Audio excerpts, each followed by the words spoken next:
আসসালামু আলাইকুম রহমতুল্লাহ। আজকে আমার এলাকায় এসেছি একটা আসলে ভিডিও দেখানোর জন্য। একটা লিচু বাগানে এসেছি। হ্যাঁ, এই যে লিচু বাগান। আর এই যে চাচা বাবাজি কাজ করতেছেন, ওনারই বাগান এটা। বাবাজি, এটা আপনার কয়টা গাছ আছে বাগানে? এখানে 28টা আছে, ওইদিকে আছে তো 30টা। আচ্ছা, এখানে 28টা, পাশে একটা 30টা আছে। এটা হ্যাঁ। কত বছর আগে লাগানোর বাগান? এটা 15 থেকে, এগুলো 15 বছর, এগুলো 10 বছর, 10 বছর 15 বছরের মধ্যে লাগানো, তাই না? আর এগুলো 20 বছর। আচ্ছা, এই যে আমরা লিচু বাগানে যারা গাছে দেখতে চান যে লিচুর কেমন, তাও পাড়ানো শুরু হয়ে গেছে। তো দেখেন এই যে যে লিচু, এই চাচাদের এই পরিশ্রমের ফলে আমরা বিভিন্ন দেশে বিভিন্ন জায়গায় যে লিচু খাই, এত মিষ্টি লিচু ওনাদেরই সারা বছরের পরিশ্রম। এই যে গাছ ভর্তি ঝাঁকে ঝাঁকে লিচু, এই যে একদম টসটস দেখার মতো একটা দৃশ্য, দেখার মতো দৃশ্য। এই যে লিচুটা একটা, যেখানে দেখা যাচ্ছে লিচু, ওখানে কিছু কিছু পাড়া হচ্ছে, পাড়া হয়েছে, কিছু কিছু পাড়া হচ্ছে।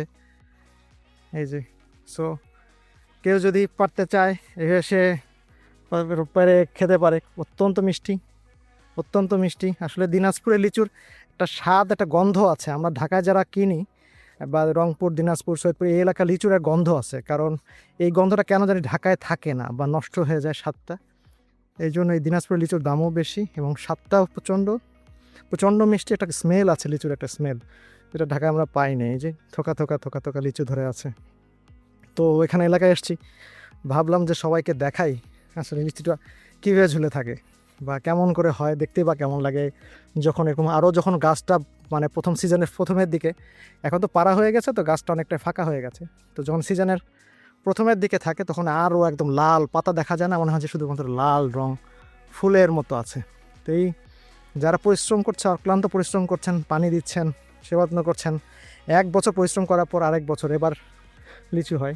লিচুটা এমনি ক্ষণস্থায়ী ফল, তো 3 সপ্তাহ বা 4 সপ্তাহ বা 1 মাসের মতো থাকে। বাবাজি, ফলটা কতদিন হয়? 1 মাসের মধ্যে সব ক্লোজ হয়ে যায়, তাই না? না, কি 2-2.5 মিনিট লাগে। 2.5 মাস পুরোপুরি শেষ হতে 2.5 মাস সময় লাগে, হয়তো 2 মাস বা 2.5 মাস এরকম লাগে। খুব কম সময়ের ফল, কিন্তু পরিশ্রম কিন্তু পুরো বছর ধরে, তাই না? পুরো বছর ধরে কিন্তু ওনাদের পরিশ্রম। এইখানে ওনারা থাকেন, খান, লিচুগুলোকে পাইকার এসে এখান থেকে নিয়ে যায়। সো ভাবলাম যে আমাদের যারা দর্শক আছে তাদেরকে একটু দেখানোর জন্য, যারা আমাদের ওয়েল উইশার আছে তাদেরকে দেখানোর জন্য। আপনারা খেতে পারেন, আমি প্রয়োজন হলে ওনাদের নাম্বার দিয়ে দিতে পারি। আপনারা যোগাযোগ করুন, ওনার কাছ থেকে পাইকারি অথেন্টিক দিনাজপুরের লিচু নিতে পারেন। সকলকে ধন্যবাদ। আসসালামু আলাইকুম ওয়া রাহমাতুল্লাহ।